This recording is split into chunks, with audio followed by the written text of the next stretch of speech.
This podcast is part of Another Happy Studios, the home of podcasts with passion.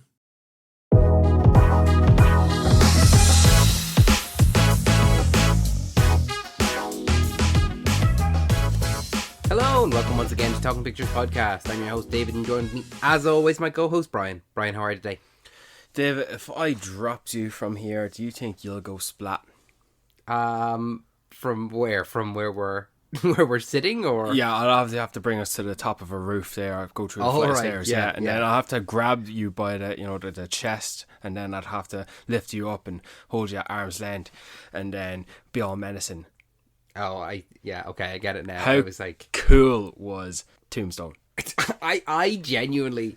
Okay, so, welcome everyone to Talking Pictures Podcast. It is now week 3 of the Marvel August that we're having. Obviously, you've listened to our episode on Daredevil. You've listened to our episode on Punisher. Next week, you'll listen to our episode on Spider-Noir. So make sure that if you haven't already, you're subscribed to us to make sure to listen to that. But we recorded that episode weeks ago, months ago even, I would say. This episode, we're actually recording like 2 days before it's releasing. So we're all over the place. And in that episode of Spider-Man, we talk about Lonnie Lincoln as a character. And we were like, yeah, I'm sure we talked about him plenty in last week's episode. Make sure to check that out or go back and listen to that. What is there to talk about Lonnie Lincoln? This is the be-all, end-all of it. Of this character. This is crazy because I genuinely did think when we were doing Spider-Noir, we're going to be talking about Tombstone. I thought... because I didn't watch any of the trailers, really. I thought Tombstone was going to be a central player in this. So did I. And he's nothing more than a cameo. I thought Tombstone was going to be more significant than Scorpion. And Scorpion, little he was in this movie, still had more than Tombstone. Tombstone was a blink and miss it foe. Like, that whole montage where he's swinging in the air, he's avoiding a guy, cutting him with blades on his feet, or another guy swinging boomerang arrows at him.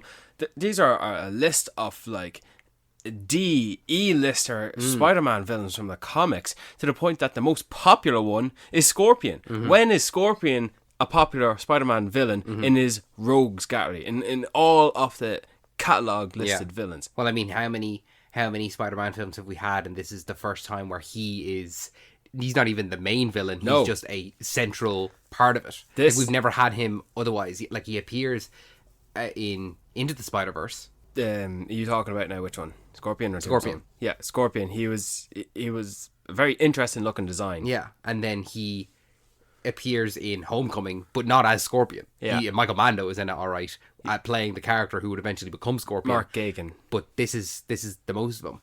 But like, Tombstone was in it so little that it was almost not even worth announcing that he was going to be in it. It's not worth announcing that the guy who voiced him Into the Spider-Verse was brought back to play him again. Oh, the fact that is true, like, I was like, okay, so what? Like, he's so insignificant. And the only reason I bring it up, and the only reason that I'm talking so negatively about this, because I had so much anticipation for it as well. Because, yeah, I was anticipating it, and also we do talk about him next week.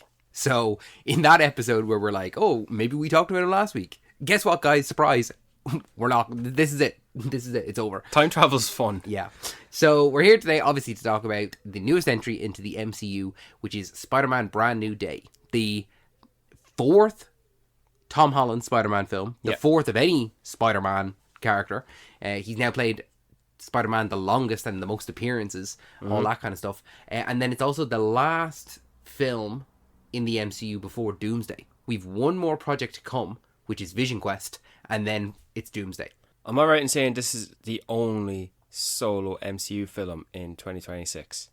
This is the only MCU film bar Doomsday for this year. I think so, yeah. I would have to double check that, but yeah. I know we had the likes of Wonder Man and we will have Vision Quest, but like, this feels so refreshing.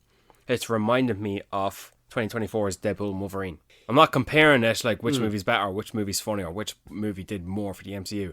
I'm just saying, because we are lacking in the, what previously expected 4 MCU films a year, we're now back to a given single movie a year, and we're still maintaining that breath of fresh air where we're not just overwhelmed by so many MCU entries. And then the shows, the Wonder Man, Vision Quest. Like, who would have thought by the time we were getting the likes of Secret Invasion and She-Hulk that we were getting very niche characters like Wonder Man and like Vision. Do you know? Like, they're getting their own shows. They're not the popular ones like we thought Moon Knight would be or Falcon Winter Soldier would be, you know? So having a nice solo movie that is like literally a brand new start to his own solo franchise. Yeah. And it's such a breath of fresh air. It reminded me that when Deadpool and Wolverine came out, it was a start to recovery. And I think Spider-Man Brand New Day is such a solid movie. It's steadying that path to Doomsday. Now, that's it. It's the end of that path. Doomsday now has to deliver the results. Because, in my opinion, there's no more building blocks to it. No. The runway is set. Now Doomsday has to stand on its own. Yeah. And even that, Spider-Man doesn't really do anything to build up to Doomsday. It's and I think that it's just another movie. Yeah, it's just a movie. It's just a Spider-Man movie. It happens to take place in the MCU. Yeah. And I think what they do to kind of accentuate that, and here are your cameos, here are your special appearances. Yeah, more than cameos, they're special appearances. Those connections to the MCU, they do those in such a way that they're not outlandishly, hey, jingling your keys, like, look at this character. Like, every character that is introduced in this plays a role within the plot in some way. How would you compare how they did it in this movie versus No Way Home? The thing with No Way Home is that when you go back and watch it, you're waiting for those Spider-Men to come. Yeah. You're waiting for that because you know it's coming. So the whole first half of the movie is just in the build-up to those characters. You're kind of waiting for that second half. Now, I rewatched No Way Home, and I still enjoy it as a movie as a whole. Yeah. But a lot of people have the shine has come off it in recent years, where people acknowledge like it's a movie that is its final act. Like, you don't really care about the opening, other than that you get some of the villains, but people are there for the Spider-Man. I get very fulfilled with the villains. I really do. So do I, yeah. I don't know how. Like, I was looking forward to Doc Ock, Alfred Molina's character in No Way Home. Like, they used his introduction for the trailers. Like, great choice in my opinion. But there's a lot of more shiny things in that movie. But I think it was very well done. It was well contained. It was used for a nice purpose. Whereas the previous Tom Holland movies said shiny things were literally only Iron Man in like 3 separate scenes or sequences, and it kind of grew a little bit because Happy Hogan was in those movies, but also Samuel Jackson and by extension Kobe Smulders, Maria Hill. So they revealed to be Skrulls at the end. But that's the be all end all of it. Whereas here with the Brand New Day, who's going to be Tom Holland's new mentor? And wow, Punisher. That's very drastic. And then why are you going to contrast that with the appearance of Bruce Banner as the Hulk? And then when I watched the movie, I realized Tom Holland's no longer a kid. No, there's such a difference between him. I even saw pictures of him in Homecoming, and in Homecoming he is a kid. Even in the flashback scenes, like the footage from the previous movies, Tom Holland's so much smaller and skinnier and childlike. Yeah. Here in this movie, he's Spider-Man. He is a man, and he is not the mentee to the mentors in this movie. He is an ally. Frank Castle is an ally / friend. They're on equal footing almost. That's what Bruce Banner is as well. He's an associate. They're not his mentors anymore. And I kind of like that idea going forward. I like it. I like that Spider-Man stands out on his own 2 feet, and he gets things done, and if he can't do something, he goes to someone else who can further his ability to do it. Yeah. Like, he goes and he talks to Bruce about the inhibitor, and then he goes away and makes the inhibitor. It's not like he works with Bruce Banner to create this inhibitor or anything like that, or like he gets the information from Yelena, and then he follows up that. It's not like then him and Yelena are on some mission together. No, and they infiltrate some Department of Damage Control. Two very short scenes. Now, I would say she is a cameo, if anything. Whereas Bruce Banner and Punisher are special guest appearances from both characters. Even though technically Bruce Banner is only in 2 sequences. Mm-hmm. He's in the University College. That's 2 scenes. He's in his reappearance, and I suppose that's 2 separate sequences. One where he's Professor Hulk, and then again when he is Savage Hulk. Mm-hmm. Yeah, we can get to them when we get to that. But man, I think I've communicated very well. I really like this movie. I Yeah. dig it a lot. What do you think? I enjoyed it a lot. I don't think I enjoyed it as much as maybe other people are. Mm-hmm. And I don't know why that is. I don't know. What's your favorite? Probably still No Way Home. I think this is the best movie, but my favorite's No Way Home. Mm-hmm. It's the most fun. No Way Home's the most fun. You know what my problem with this is that would have me stopping putting it above No Way Home? What's that? Is that there's no villain, in a way. Or there's no Oh yeah, ultimate bad guy to beat. there is a. This is the one Spider-Man movie that does not feature one of his listed rogues gallery. Other than Scorpion. but And Scorpion's not. He's in. He's one piece of a montage. Mm-hmm. He's got one scene where he's being transported, and then he's got his final appearance in the suit. That's it. I'm disappointed with that. I wanted more Scorpion. I wanted to actually see Scorpion have a life where he's actually well beloved in his little neighborhood where he comes from, where there's poverty, and He's the hero of his I story. wanted him to be somewhat of a Robin Hood type of character, and I wanted him to be, I don't know, maybe some sort of a mirrored reflection to Frank Castle in a way. But I know I'm giving way too much quality to a D-list Spider-Man villain. I wouldn't consider Scorpion to be D-list. What would you list him? B-list. B-list? Yeah. C-list. I'd put him with Prowler and Shocker. Yeah. Where would you put Lizard? A-list. Really? A-list? Yeah, really? absolutely. Mysterio? A-list. Vulture? And no, I'm not talking B-list. B-list. Okay. Sorry, what did you say, Mysterio? A-list. A-list. Really? Jesus. Yeah. I'm not talking about the live action appearance. I'm talking I'm talking about characters. characters. Yeah. Yeah. Okay. Interesting. Yeah. Didn't get that. Hoping for Michael Mando's reappearance again in the movie. Didn't happen. Disappointed. Want him in the movie again. I heard rumors. I don't know. This is bullshit now. That Tombstone was going to be a significant presence for Spider-Man. Tom Holland's Spider-Man going forward. I don't care at this point, but I'd like that to be Mark Gagin and Scorpion himself, because Scorpion. Why not? Listen, if it happens, I embrace it. Yeah. But it's not something that I'm clamoring for, and it's not something that I'm anticipating or like, oh, I hope they do this. It's like, Make no mistake, I'm not clamoring because of the character. I'm clamoring because it's Michael Mando. Do you know? That's oh, sorry, I'm talking about Tombstone. Are you? Yeah. Oh, sorry. You mixed me up there talking about Tombstone and Scorpion. Goes to show how little I care for Tombstone now. Yeah. Okay. I like Michael Mando. Yeah. I'm happy to see him at any point, and it would be, I suppose, a funny thing where if he is a consistent, let's say they do another trilogy here, that he's someone that is constantly popping up in these movies, and like he just can't seem to beat Spider-Man.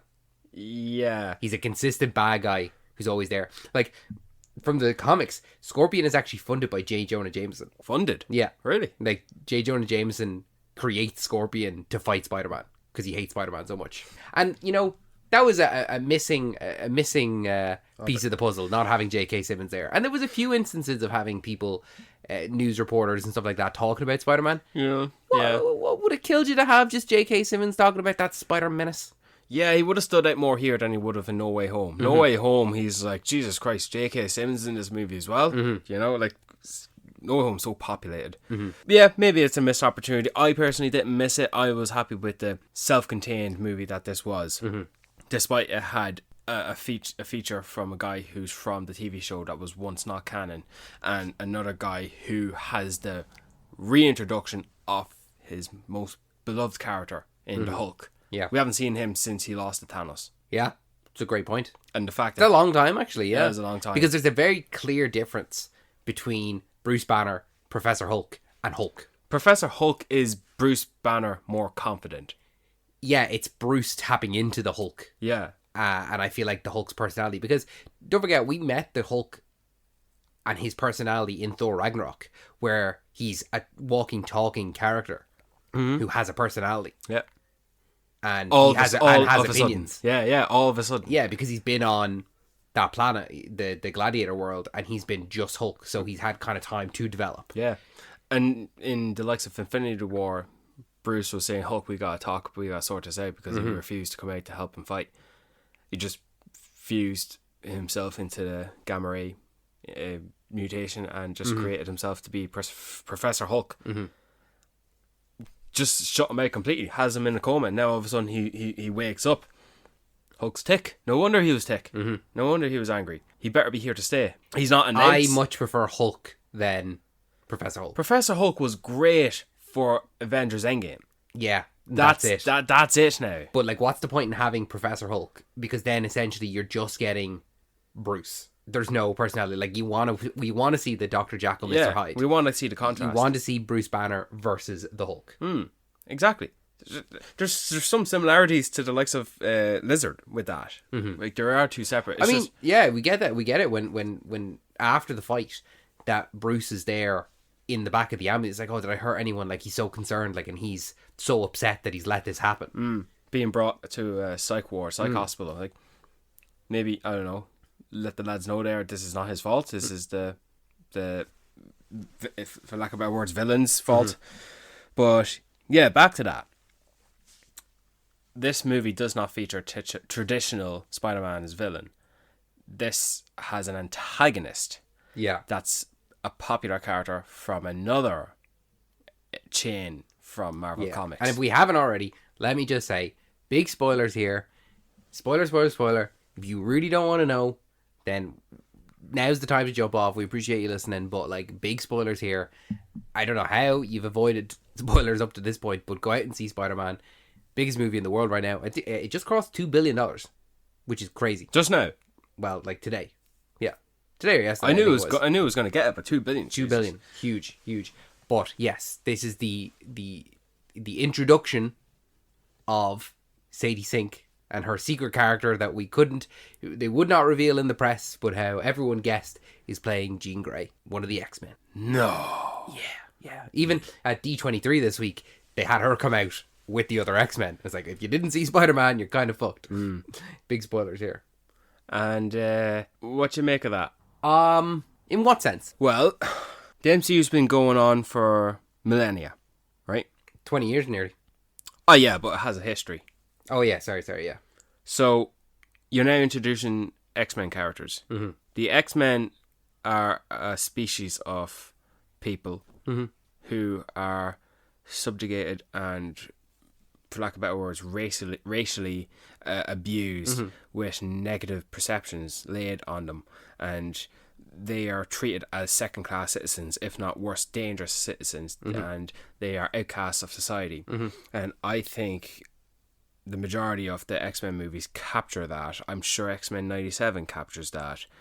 The thing is, the X-Men live in a world where there's prejudice against them. How are you going to introduce X-Men characters, the X-Men, into the MCU when they're not a thing? There is no history with them. There's nothing on display. There is no announcements. There is no surface level knowledge of mutation in what we call the X-Men having existed. Like the fact that you're introducing adults, not kids, adults, in that of Professor X, the new actor who's going to play Professor X, and he would have been a mutant all his life, but now in this movie, he is going to be his first appearance in the X-Men movie in 2028. How are you going to present the prejudice people like me and you would have against the X-Men, and how they feel torn between having to help society and rule society? Do you know what I mean? See, I think that the answer is in what you said. It's the timeline of it all. This X-Men movie is coming out in 2028, which will be after both Avengers Doomsday and after Avengers Secret Wars. Okay. So we will be getting a soft reboot. And by soft reboot, we will have some of our actors returning. One of those being Sadie Sink to play Jean Grey. Like, I don't think we're going to see Jean Grey between now and Secret Wars. We're not going to see her between now and X-Men. I wouldn't expect to see... Maybe we'll see some version in Secret Wars. We'll see some characters, like the Secret Wars is essentially going to be... Sorry? Famke Johnson, who plays Jean. Yeah. I think that Secret Wars will be the Avengers Endgame of the multiverse, where we're going to pull in from absolutely everything. Like, there's nothing that's going to be... You'll have David Hasselhoff playing Nick Fury. You're going to have just everything from every corner of the Marvel universe, and then it's all going to condense down into one new soft Marvel universe. Yeah, I saw the Flash. I know exactly. Yeah. So then that's where we're going to be introduced into the X-Men, is in this new universe, and they're going to be prejudiced against. The important thing that they do with X-Men, and I think that they one of the things they need to do is they need to show some X-Men, or some mutants, sorry, aren't X-Men. Some people just are like freaks, as they would call them in the comics. They're just like have you ever seen I think you said the story Leech? before. No, never heard of Leech. So he's the kid in X-Men 3, the one that like they get the cure from. Oh. But in the comics he's like a little, alien type guy. And then there's other people that have like an arm sticking out of their, or a leg sticking out of their body where an arm should be. Like, that's a cool power. People, that's the thing. Bring him against Magneto in the Last Stand. Just because you're a mutant doesn't mean that you're going to be a superhero. Like, people are just like mutants are, I suppose, a surrogate for a lot of different things within our modern day world. If you're telling a story through a comic book, you have to have some group that are prejudiced against, whether that be people with a certain skin color, people from a certain religion, people with certain religious beliefs, people with a certain sexual preferences, stuff like that. Like, rather than depicting any one of those groups of people being prejudiced against, that's what the mutants are. They kind of fill that role for all of them without specifically going, oh, I'm being prejudiced against you because you are gay.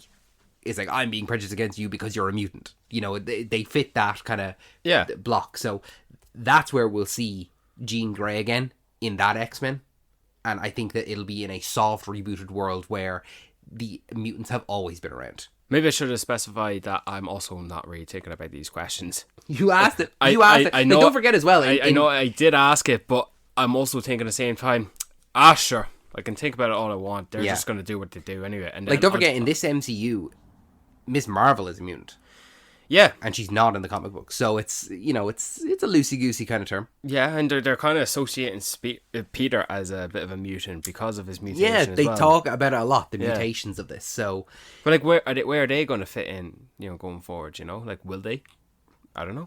We'll have to wait and see. We'll have to wait and see after Secret Wars. I'm more worried about how they're going to depict Battle World in Secret Wars, because I think that's as gimmicky as the sole on my shoe. Yeah, that's literally getting all the toys out of the chest and banging them together. Yeah, I can't take that seriously.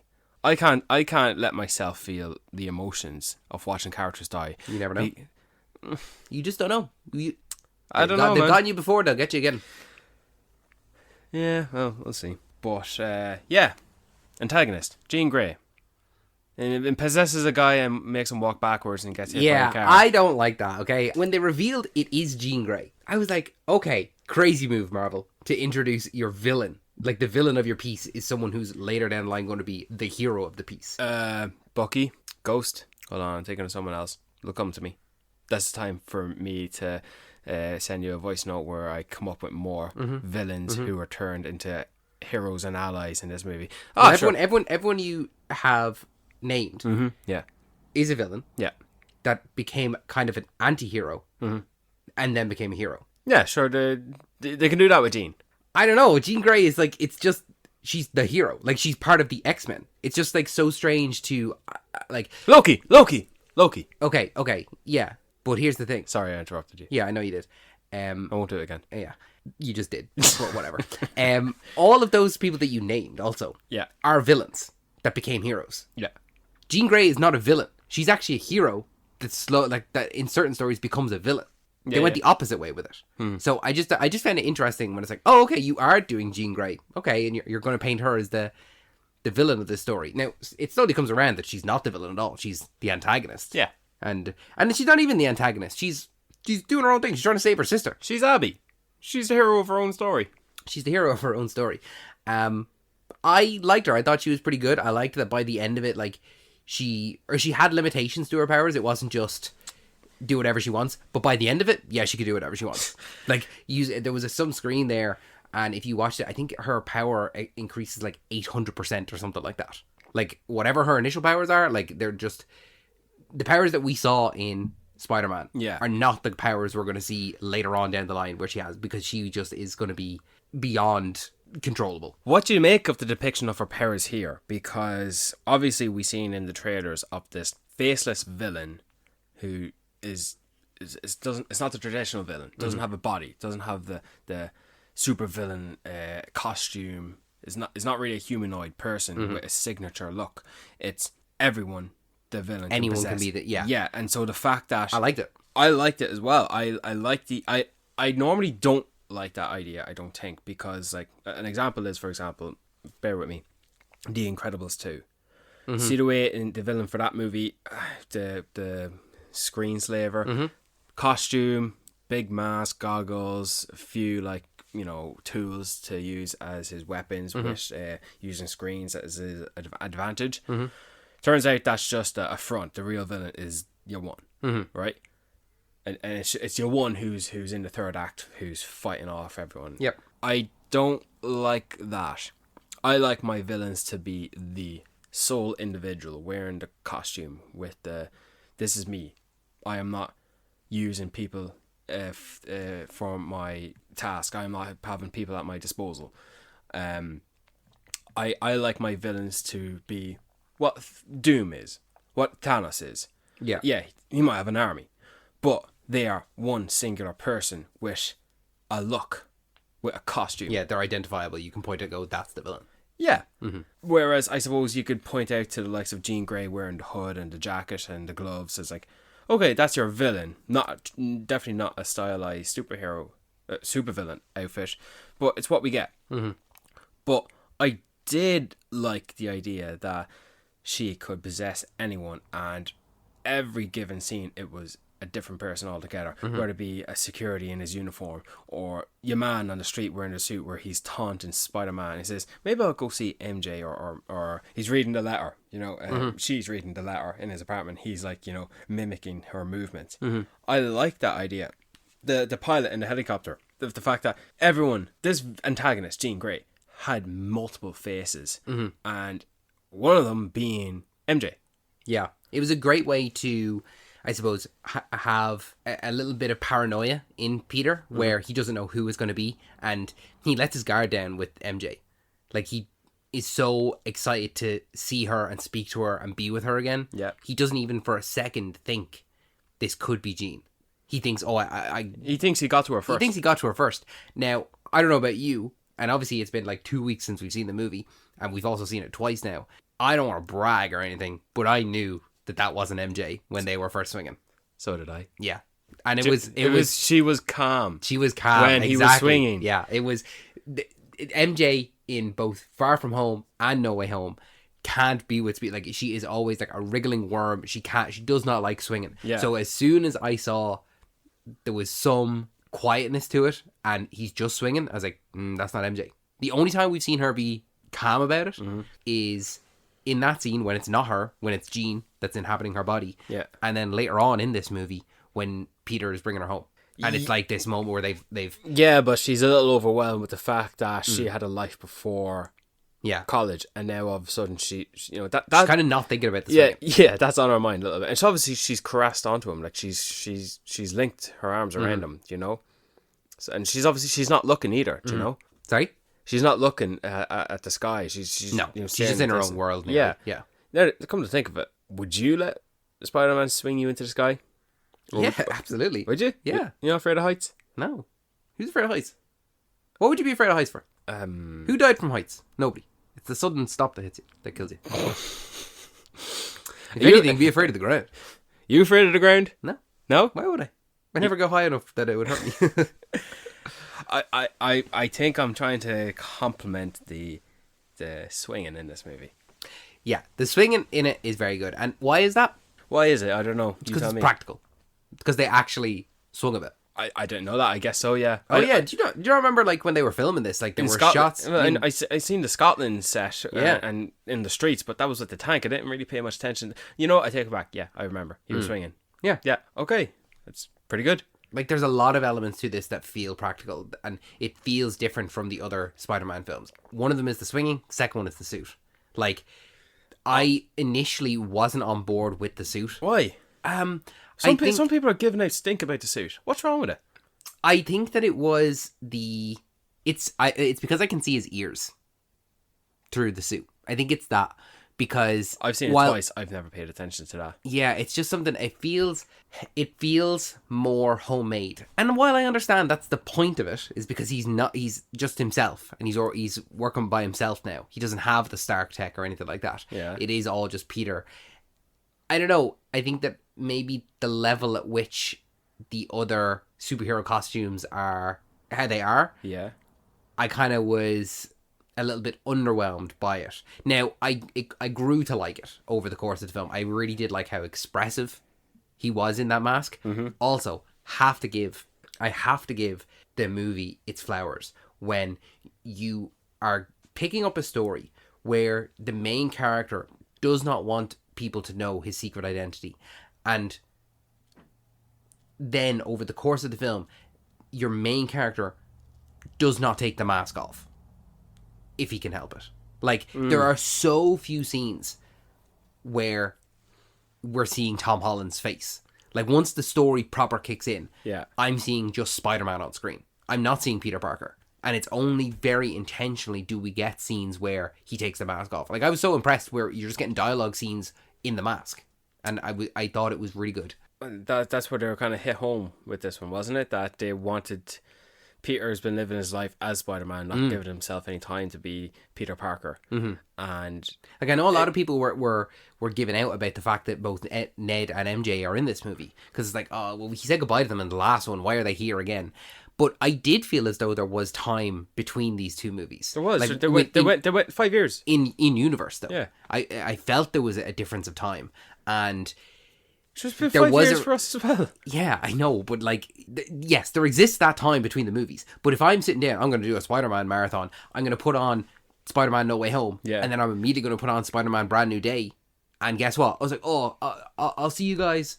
I'll come back. And then he makes the decision to sacrifice them and not go to see them. And then the next movie, they're there again. So it's like... I think people just like to complain about stuff. I think that it's... What do you expect? They played a role in him finding his way back. Do you know? It's a new start to his life again. He is going to skip into work. He's going to love being Spider-Man just as much as he loves being Peter Parker again, because he has his friends back. Yeah. Because he's going to open himself up again. Mm-hmm. He's learned his lesson. The revelation has come to him in this movie. The point of making this movie, the storytelling 101. Mm-hmm. Where's his character at the start of this movie versus where he is at the end of it, But what I'm saying is that it felt like it's been years within the universe itself. Oh, yeah. Where if you do have MJ and Ned back again, yeah, I don't feel as though it's, oh yeah, they're just back now for the immediate sequel. You don't need to have it time away. I feel like it's earned it.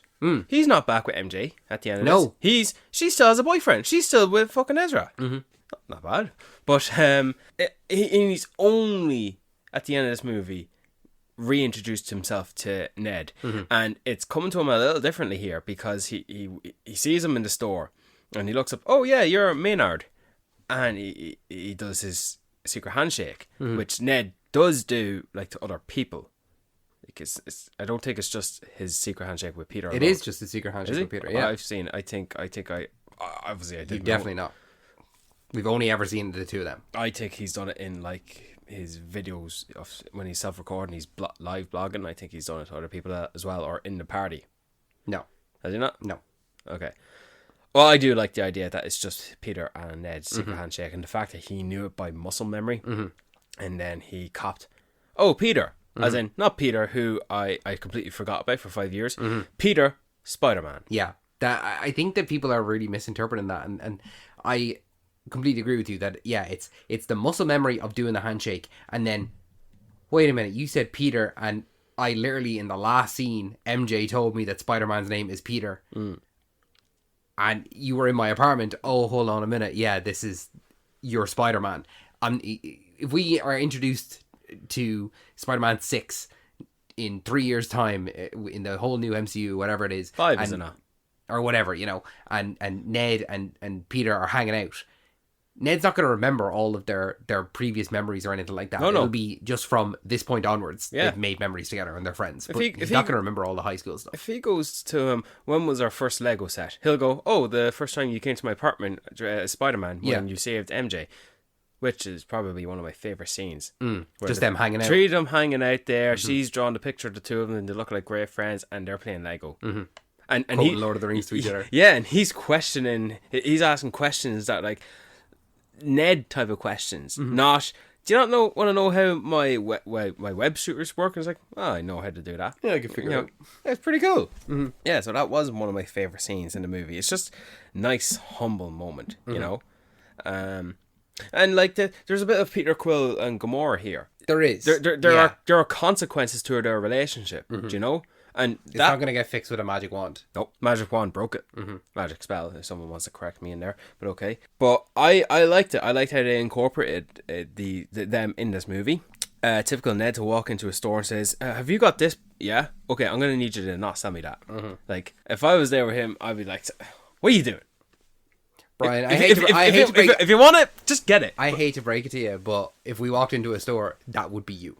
That would not be me. That would 100% be you. No, it wouldn't. It would. How? It would. If I want something, I get it. Here's an example, okay? And you're better now. This is how Brian used to order a burger, okay? Do you see the cheeseburger? Can I just get it with no lettuce, no tomato, no onion, no sauce, yeah. And they go, so just cheese. Yeah, please. I don't like cheese in my burger. But that's the example of like you would, when you do something, you do it in the most like complicated way of I need to remove all these items instead of just saying the thing that you want to do. I have to visualize Where it, man. like when Ned goes up there and goes, okay, I want you to memorize my face and don't sell that to me, and she's like, okay, like what? Like he's making it such a bigger deal than it needs to be. So that's why that's you. But he's going into this store telling this shopkeep to not sell him this thing. And even if she was bothered with the paycheck she gets to, take upon herself to not sell this guy, he's like, no, not you.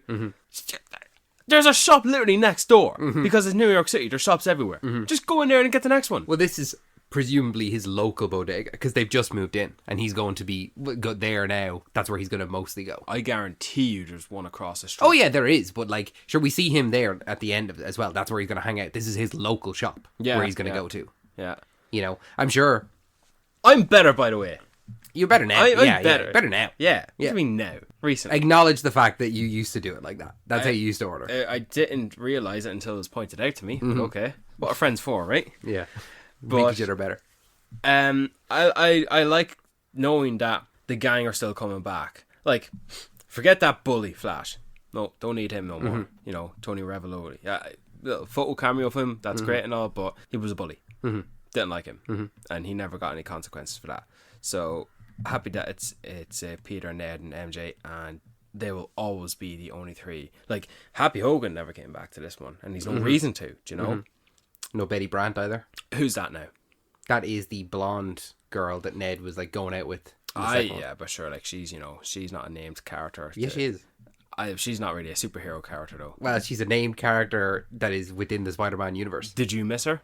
I thought that the blonde girl in the elevator in the building, Yeah. I initially thought, I was like, oh, is that Betty? Then I realized it's not the same actress, and I was like, okay, that would have been good to have her there. This is not. But like Betty Brant is in like the original trilogy, the Raimi trilogy. Is she blonde one? That's Gwen Stacy. No, she's played by your one. What's her name? Is she in J. Jonah's Office? Yeah, that's Betty Brant. I'm not gonna know that. Yeah, she's like a well-known character. Yeah. Okay, all right. I know, like Robbie Robinson.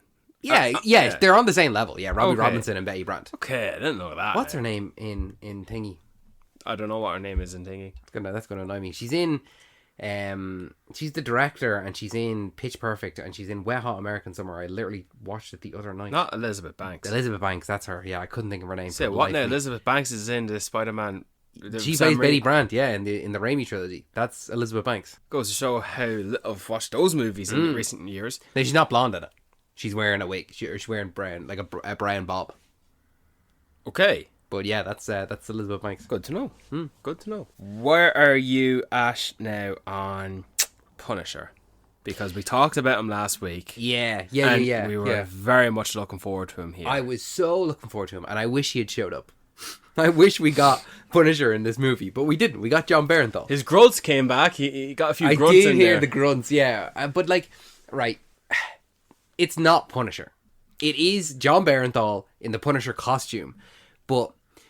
And I understand that you need to tone it down for the fact that it's a family movie, that it's a Spider-Man movie. It's not Punisher One Last Kill. It's not the Punisher TV series. It's not even Daredevil. You can't have Frank be Frank. Yeah, you can't have Frank lurking in the corner, huddled down, talking to himself, fidgeting back and forth, looking a sweat. PTSD, And, you know...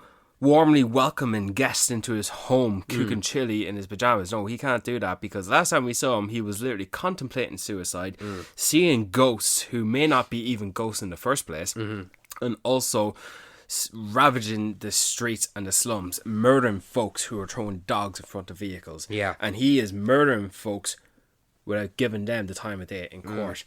Whereas in this movie... he's going, la-di-da, I have a big black van now with my logo printed on it there. It's copyright, and there is not a single piece of law enforcement coming after me because not only do they view my vigilante antics to be a criminal offence, I am also a criminal for all the murder I've done since my introduction in Daredevil Season 2, back in the Netflix era.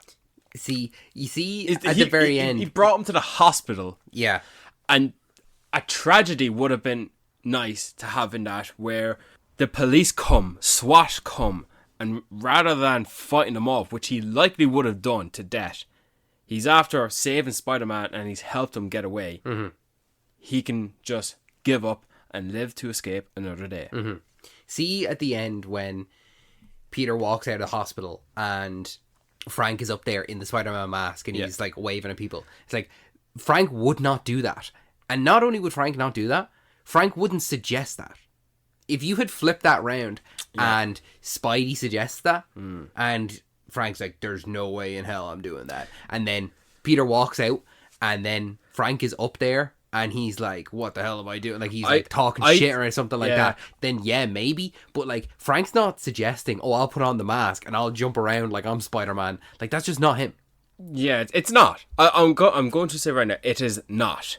I don't have a huge problem with it because it's John Bernthal and I like John Bernthal. I like John Bernthal too. Now, don't get me wrong. It's not him. I do like seeing him on screen. I very much like seeing a really cool action set piece where John Bernthal's Punisher is shooting a gun, a big machine gun at the Hulk. And Spider-Man is there as well. It's like seeing these guys interact. It's like, what is going on? Like, Spider-Man is Sony and Punisher is Netflix, and here's the Hulk, which is Universal, and they're all playing together in this one playground. It's just like so... That is an absolute eruption of comic book galore. Yeah. The fact that you just said that right now, name another movie even in the MCU that has a better ensemble of characters that should not be in the same room, yet they are. Don't name any Avengers movies. Well, I'm gonna like, when you think about this, right? Yeah. They're not all in the exact same room, but they're all in the story. So you're going to have Yelena, who's MCU proper, Marvel. Yeah. Then you've got Jean Grey, Fox. Yeah. Then you got Punisher for Netflix. Then you've got Spider-Man for Sony, and you've got Hulk for Universal. Like, the only person, take Yelena out of that, you've got Jean Grey, Hulk, Punisher, and Spider-Man all in that room. Yeah. They're all in that sequence. It's like, these are all these different studios. Back in the day, that is Eric Bana, that is Tobey Maguire, that is Thomas Jane, and that is Famke Johnson. Yeah. Completely, we could fill out all those roles, absolutely. Yeah. But it's just, it's really fun to see John Bernthal interact with these characters, but it's not. It feels weird that it's supposed to be the same guy that we've known this whole time. Yeah, that we literally just saw in... We talked about it last week, yeah. Like, that, it's a different guy, lad. Like, he should not be content with his life that he's going to be alone until the day he dies. And he's just going to live his life taking out bad guys who keep cheating the justice system. If he was they've toned him down, so I've accepted it. But if the start of the movie where, he wasn't in his pajamas cooking chili and getting along so la-di-da with MJ... If they didn't do that and they stuck to his character, then yeah, him waving his hand, he should be very like rigid and like nearly robotic. You know, it should be like very cold. Like him grunting, yeah, I think that's a little consistent with him, especially since we saw him last. But you know, putting so much physical energy in, you know, jumping and you know, fisting his hand in the air, like that's not really him. It's too much energy. It's too much adrenaline. Too much hype. You know. It's just not him. But I think that's a poster I want. No, not that. I'm giving this a real grand introduction. I need you to visualize this. It's the fight scene with the Savage Hulk. It's this like perfect like shot of the door frame, and like, all the glass is broken, and so Spider-Man is swinging like above ground, but not tied to the ceiling. He had the, you know, he was considerate to web Frank and string him along the floor while Savage Hulk jumps over the two of them.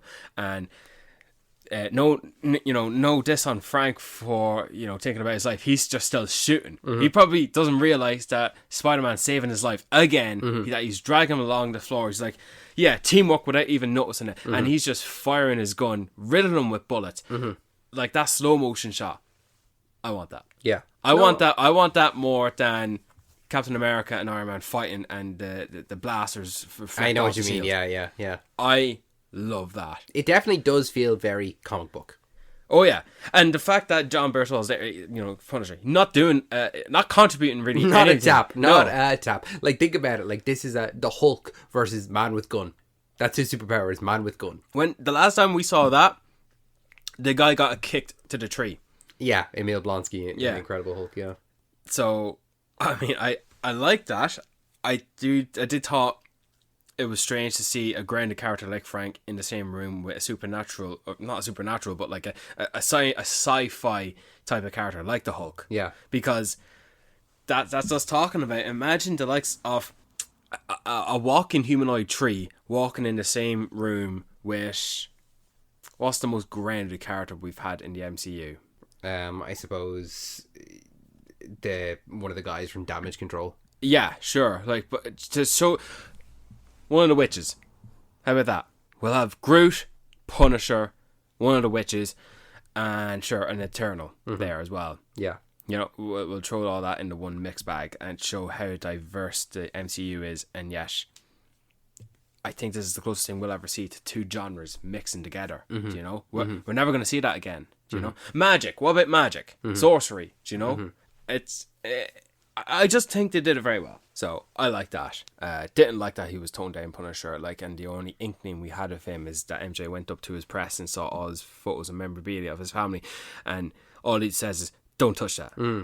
Like, yeah, okay, that's consistent with Frank. We all know that. Folks who don't know Frank would like to know what's going on with him. Yeah. You know what? The whole sequence where he is to shoot Jean and ends up shooting Spidey. Yeah. I just don't know why John Barenthal didn't even suggest this, but he doesn't, like, how good would it have been? I think we probably mentioned it last week, but like, just to say the line of, what is it, one shot, two shot, penny and a dime. Yeah, just like include that little bit. Even if he said it like to himself, just to himself, yeah. And if a diehard fan of the MCU could pick that up, whereas the average audience couldn't really hear it. It's just a line he says. Yeah, but he'd be like, nearly saying it to himself, like under breath. Yeah, not really. Like, you need subtitles to know what he's saying. Do you know? Yeah, you know, and someone who might not be clued in the MCU will look at a YouTube video and says, "This is what the Punisher said when he was, you know, about to shoot Jean Grey." Do you know? Like, yeah, that would have been nice, but Destin Daniel Cretton didn't have anything to do with Punisher. Like, they're just complete separate thing. I would have liked it if John Berthel suggested, "Can we put this line in?" That would have been good. And that doesn't seem like it's too far out of the realm of possibility, considering that he wrote the special that we talked about last week. So he is in the mind frame of Frank. So it seems so strange then to have this version of him that doesn't feel like any other version that we've had so far. And I don't think we'll ever get this toned down version of him again. I hope not, to be honest with you. I much prefer the on the brink of death kind of Punisher than this guy. where do you think we'll see him again? Because I am afraid of the unknown. I feel like we've always known when we were going to see John Bernthal's Punisher. I would like to see John Bernthal's Punisher. I think you kind of said it there, where like you're mixing the genres. I actually wouldn't mind to see him in like a sorcery kind of thing, but maybe put him in the Midnight Suns or something like that. Like we got the announcement that we're getting Ghost Rider as well, so maybe like a Doctor Strange, Ghost Rider, Blade, even though it's never happening, like that kind of that genre. Like put him with a couple of adults. Yeah, rather than just hanging out with the kids. Even though like he doesn't hang out with kids at all. I don't know why, but just like put him with the grown-ups. Yeah, I think give him one last show of his own. One last show, as in you can kill him. You can retire John Bernthal's Frank Castle. Yeah.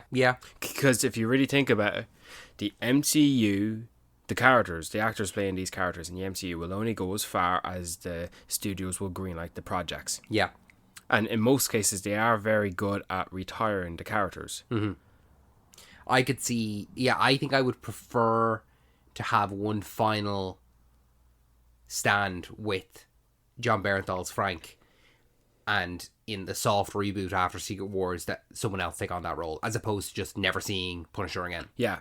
I'd rather see a character have one last send-off than just never see them again. Because he's not slated to appear in anything. So I'll take one last appearance. I don't know if he's announced to appear in Daredevil Season 3. Daredevil Season 3 probably makes the most sense as where he would get the send-off. Maybe a second Thunderbolts movie? But... Yeah, that would be cool. Yeah, that would be an option. But maybe as like did anyone die in Thunderbolts? Yeah, a significant consequential death there. Taskmaster. Yeah, but that was major so early, consequences. Yeah, that was so early on. It wasn't like a sacrificial death at the end. Like I could see Frank dying in a sacrificial way. I'd rather Taskmaster not die at all, so she could be in the movie. Yeah. But I would like to see, if Frank has to go out, it has to be in a sacrificial way. His death has to have meaning. Yeah. It can't just be for the sake of shock value or something like that. Yeah, I'd like it to be a bit brutal though. It has to be brutal. Yeah. Like I don't know, like I want just get an inanimate object and shove it in his gut, like just something like that. It happened to Hugh Jackman in Logan. Happened to Rick Grimes in his Departure episode. Oh yeah, that kind of that kind of sacrificial. I know what you mean now. Yeah, very very brutal. Yeah. That's the way you kill characters that can't be killed. Exactly. Big stick. A big blunt force drama. Yeah. through their gut. Yeah. That they can definitely survive and kill a few more red shirts before succumbing to their wounds. But yeah, where do you think we're going to get Hulk in Doomsday then? Maybe not Doomsday, but possibly Secret Wars. I don't know. Like they released the teaser for Doomsday, the Doom focused teaser. Did you watch it? I did. I watched it straight away. I didn't even think about it, to be honest. I just watched it straight away. I listened to it, and it's definitely piqued my interest again more now. And it doesn't give away anything more really in terms of plot or characters or anything like that. But we've seen so little of Doomsday, or we don't even know plot wise what Doomsday is going to be. No. So yeah, it very easily could have Hulk appearing in Doomsday, or they could be saving him for Secret Wars. But we will see him again, one or the other. Yeah. The guy from Severance is in this movie. I thought he would have stood out more, but he actually kind of didn't really at all. Fades to the background. Kind of does fade to the background. Didn't Peter take off his mask when he was talking to Jean Grey at the end, but he was still stuck to the chair? Like, how could he not know that Spider-Man's Peter Parker? It's a good question. Yeah. I don't have an answer. I don't hear, that's why I was asking it. I don't know. I there are some people that... Oh, Peter takes his mask off in front of some people. He takes it off in front of the hand as well. Like, not that... I felt like the hand were all being controlled by Jean, so... Because don't forget, her powers were extrapolated, so she had way more control. She was able to... she was controlling all of the hand, as opposed to just one person individually. Yeah. And the way that they talk about it later on is that when she's in your head, you forget about it. So it's possible that she was in everyone's head. That whole section she was in everyone's head, so no one remembers what happened there. Okay, interesting. And that would include also then Tremel Tillman. I think he's an X-Men character, I think. I don't know, to be honest. Yeah. Did we get his name? Did we get his character's name? Bill Metzger. Bill Metzger, you talk and I'll look him up, see if he's an X-Men character. He had more significant presence in Mission Impossible Dead Reckoning than he did in this movie. He was just... I'm just glad he wasn't... another guy I'm waiting to appear in the MCU, Coleman Domingo. That's him. Yeah. I'm waiting for his appearance, and I don't want it to be wasted like Tremel Tillman, because I feel like this movie has a lot of like recent names in this movie, whether it be Tremel Tillman or Sadie Sink. Like, we only know these folks in last 10 years. Yeah. Not even 10 years, last 5 years. Yeah, more or less, you know. William Metzger is a prominent anti-mutant activist. So, yeah, he's probably a tertiary villain within the X-Men franchise. Yeah, hopefully we'll see him again because he evaded escape. The Bears one's in here. I liked her, Tina. I liked her little grey hair piece on her whiff, just to differentiate herself from. I'm not going to say that, Tina. but okay, sure. If you're looking at individual strands of hair, I liked that Spidey has someone that he works with. Yeah, on the police, it's she, a very different New York to the New York of Daredevil season 2. Like, you think there's no anti-vigilante task force. There's no, even though they're all imprisoned. There's no hatred of superheroes. Like, there's a very clearly, hey, Spidey, thanks, man. And like, he's very much working with the police. Yeah. He's like, hey, just so you know, all the evidence is in his trunk. And she's shouting back, it's like, you gonna let me just do my job? Like, and he's like, I'm just trying to help out, you know? Friendly neighborhood Spider-Man. And actually, did you notice this about Tom Holland's performance? Sounded super New York. There were so many times where he was talking, where he was like proper, like, I'm walking here, like, this guy. Huh? No, I don't think I did really. I did. I definitely noticed that. It's like, this freaking guy. No. I just don't have a good ear for accents. You know, I definitely noticed it, that this time around he felt New York as heck. I really liked it. And actually, you know what? Something I forgot to bring it up when we were talking about the suit earlier. The eyes in the suit. That's what made me love it even more. I had the problem with the ears, but his eyes. The fact there were so many shots, like I was saying earlier, where he's wearing the mask for so long, so much of the film, but yet there are so many scenes where there's dialogue scenes going back and forth, but we can see his eyes through the whites. Mm-hmm. I'm like, okay, great. There's some level of like that the characters on screen can also see his eyes. So they feel like, oh, I am talking to a person here. This isn't just like some masked, like, cartoon character. I'm talking to a real person who's behind this suit. Mm-hmm. Like, there's someone there. So I really like that. What do you make of the idea? I like it too, by the way. But what do you make of the idea that if we get Spider-Man in Doomsday, that we will only see him wearing the mask? Good. I like that. I really, really don't mind that. I genuinely don't, because the suit is so expressive. And I think Tom Holland does such a good job of playing Spider-Man that if it's just him with the mask on, then that's perfectly fine. Give us the initial shot of Peter at home and he's working on his computer or whatever and he's not in the mask. And then he suits up, puts the mask on, and that's it. We no longer see Tom Holland. Yeah. But I have every faith that it would be Tom Holland still in those scenes. Like, it's not going to be someone else and he's going to ADR or something like that. It's Tom Holland loves playing Spider-Man just as much as we love watching him play it. Well, he has to get paid too, you know. Yeah. And he could be scheduling issues could conflict. They may, yeah. But it's not the same as, like, say, Pedro Pascal playing Din Djarin in Mandalorian and Grogu. Yeah. Like, I'm under no illusion that that's Pedro Pascal that I'm seeing in every scene. Yeah.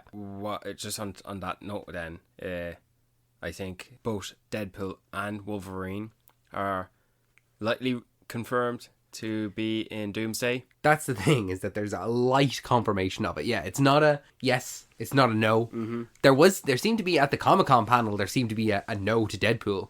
And then specifically at D23, you're having Hugh Jackman in a pre-recorded video with Ryan Reynolds in the background. And Kevin Feige also says no to Hugh Jackman. So it's like, there's a light, like, yeah, maybe they might appear.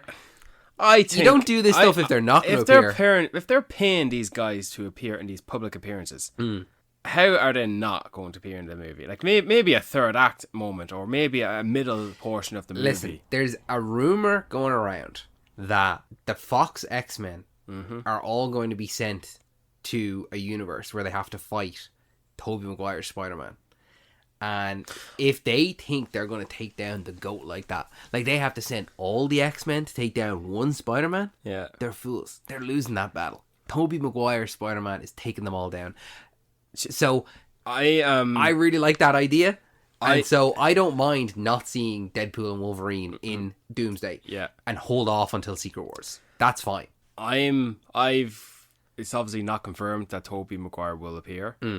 It's heavily rumored though. I have major expectations for how they'll portray him. I want Tobey Maguire to steal the scenes he's in. I want him to... I want to see a Tobey Maguire that loves being Spider-Man. I never got the sense that Tobey Maguire loved being Spider-Man. As in, his Peter Parker never loved being Spider-Man. Yeah. Maybe a little bit. Like Andrew Garfield, when he plays Spider-Man, Spider-Man loves being Spider-Man. He is the amazing Spider-Man. He's Spidey, you know? And I think that Tom Holland's Spider-Man loves being Spider-Man as well. Yeah. But I need to see that for Tobey Maguire. I need to see a love for being him. Yeah, I need a standout moment there. Being Spider-Man is the greatest thing in the world. Imagine seeing Tobey Maguire square off against James Marsden's Cyclops. Yeah, I want him to run rings around him. Web that guy up. Who else did we not talk about? Who else are we missing from this movie? Oh, yeah. Sorry, I also wanted to say Deadpool, if they keep him in Doomsday and only be completely masked up, don't reveal his face, happy days. Yeah, that's fine too. Yeah, that's why I'd be happy with that. Shit, are we done? Yeah, I'm kind of happy with what we talked about here because, like, I didn't really want to go beat by beat or anything like that. Like, Oh, two more things to say. Sure. He's organic web now. Yeah. They realise that Tobey Maguire actually is cool.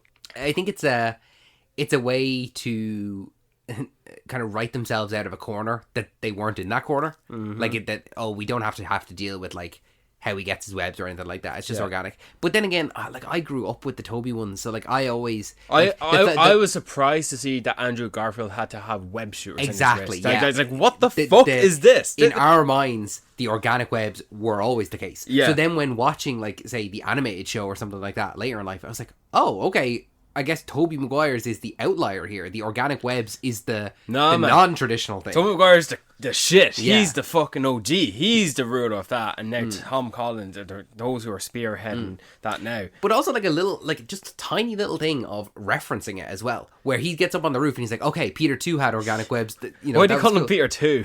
Because that was the whole thing. It's like Peter 1, he was Peter 1, Peter 2.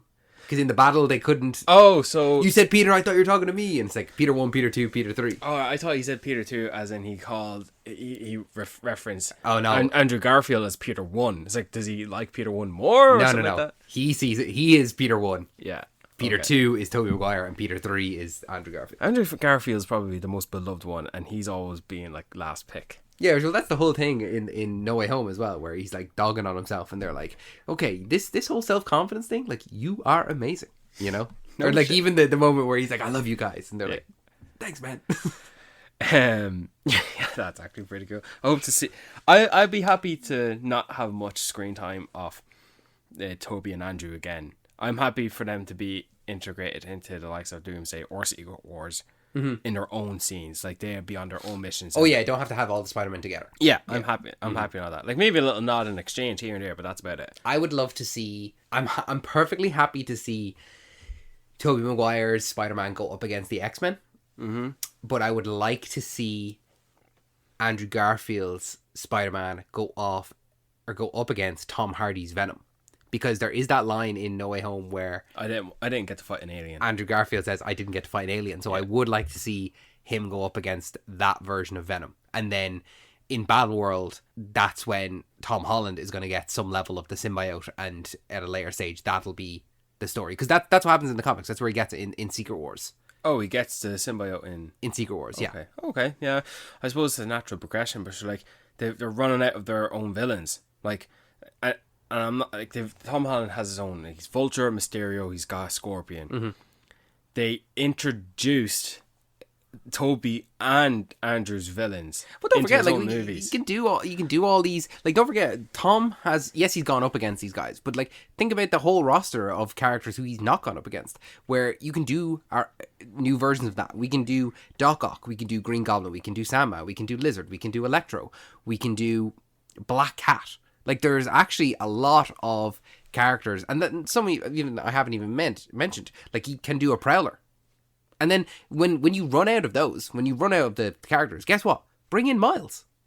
We've got that whole aspect of Spider-Man to come. I don't know. I just don't like the idea of seeing new actors play the villains and he's squared up to them again. You gotta accept it, man.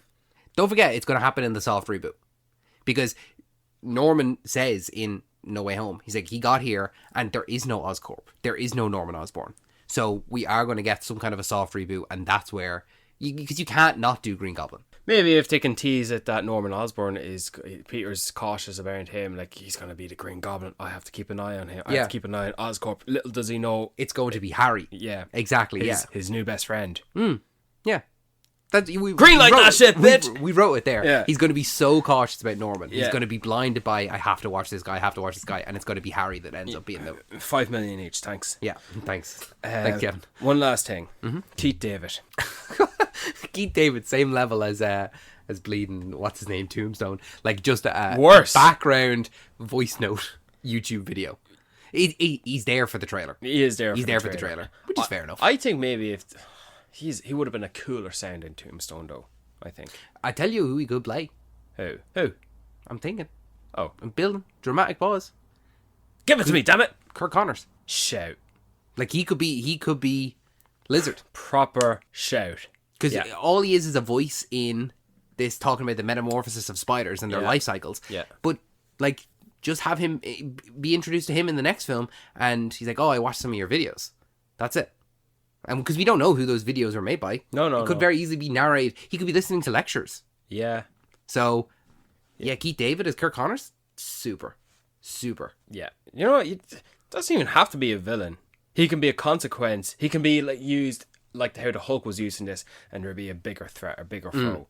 I would like him to have the likes of a Silver Sable or a Black Cat. Mm-hmm. Yeah, I'd like him to square off against a female villain who's a proper female villain. Yeah, I would like to see him go up against Kingpin.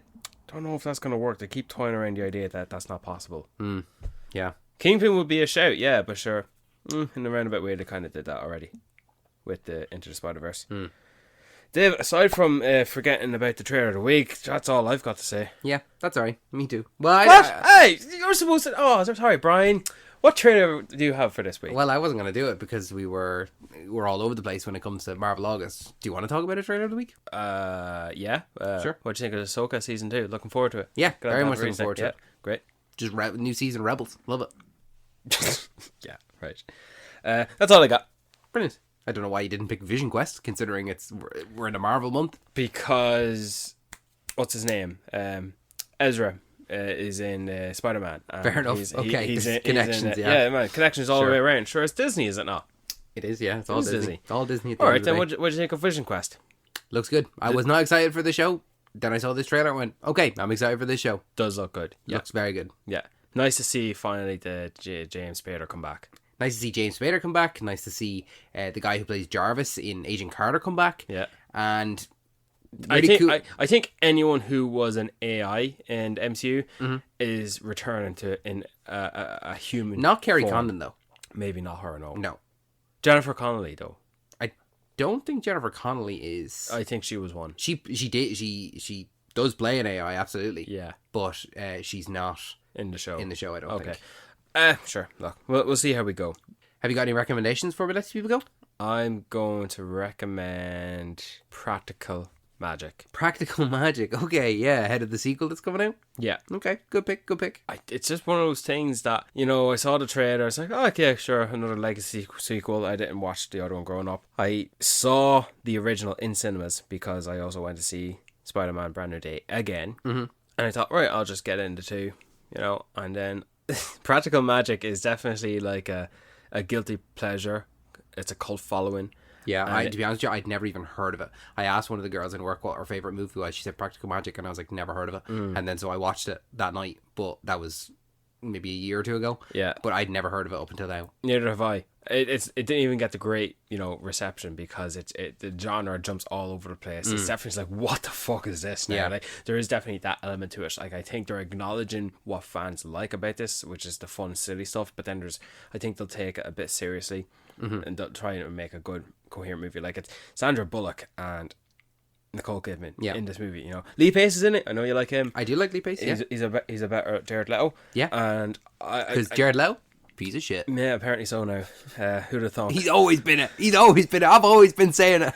I was there from the start. His movies are an actual reflection of himself. Yeah.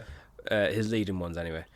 But yeah, there's something about the movie that it's like, I know it's not great, but I can understand why fans like it. Yeah. And it's kind of like, I'm just gonna let myself get taken over by the fever dream that this movie is. Yeah. Do you know? Yeah. I think if I grew up watching this movie, maybe I would appreciate it more like how I would some other movies that I would, describe as a fever dream. That may be a cult following. Yeah. But I didn't grow up watching it. I am looking forward to the sequel and to put the lime in the coconut song.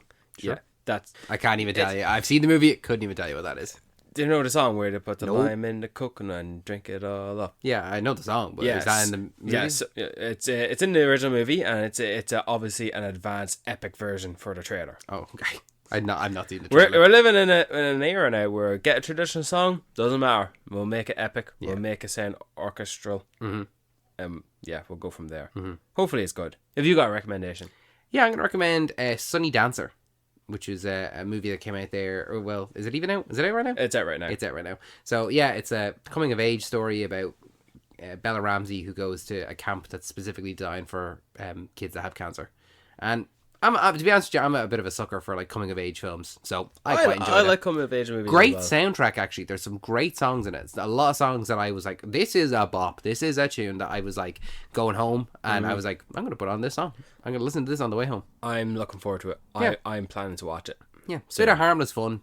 And Sure. it's a bit predictable in spots. Like, you're going to know certain things are going to happen. Like, you're like, oh, yeah, okay. Saw that one coming a mile away. But I enjoyed it. Few laughs, bit of heart. Can't go wrong. Sinead? That's it. Brian, thank you so much for joining me. Thank you so much for listening to this episode of Talking Picture Podcast. If you enjoyed this episode, make sure you subscribe to us on your favorite podcasting app of choice. We have new episodes every single Wednesday, so if you haven't already, make sure you're subscribed and you're following us on all of our social medias so that you never miss an episode. We also have another podcast, which is Saturday Morning Cartoon Club. So follow us on our social medias there. They can be found in the links below. We have new episodes of that on the last Saturday of every month. So we have upcoming our episode on Avatar: The Last Airbender. I know that we're very excited to talk about it. We haven't recorded the episode yet, but I'm very excited to talk about it. So if you enjoyed Avatar: The Last Airbender as a kid and you want to hear us talk about it, then make sure you're subscribed to not miss that episode. This podcast is brought to you by Another Happy Studios. So make sure if you haven't already, you're subscribed to all of the podcasts in our network. That includes Still Got Legs, Another Happy Pod, Fishing Trip Files, Unfinished Film Thoughts. All of that can be found at anotherhappystudios.com or on the Another Happy Studios YouTube channel. That's all from us here at Talking Picture Podcast. Brian, any final words? Is Daniel going to come back to direct the next Spider-Man or the next Shang-Chi? After he does Naruto. Naruto. Now, that's an interesting That's what he's way doing. of pronouncing it. Oh, well. I don't know if you're wrong or not. I always pronounced it as Naruto, but it could easily be Naruto. I don't know because I've never watched it. I think I would rather him. I was going to say I think I'd rather him watch Spidey, but I would also like to see a Shang-Chi too. So who would you rather trust a new guy to do more? The next Spider-Man or the next Shang-Chi? I didn't feel like the martial arts in either film really stood out to me as like, wow, this was incredible. So I will put Destin on Spider-Man and give someone else Shang-Chi. Well, cool. Thanks, Brian. Thanks, Dave.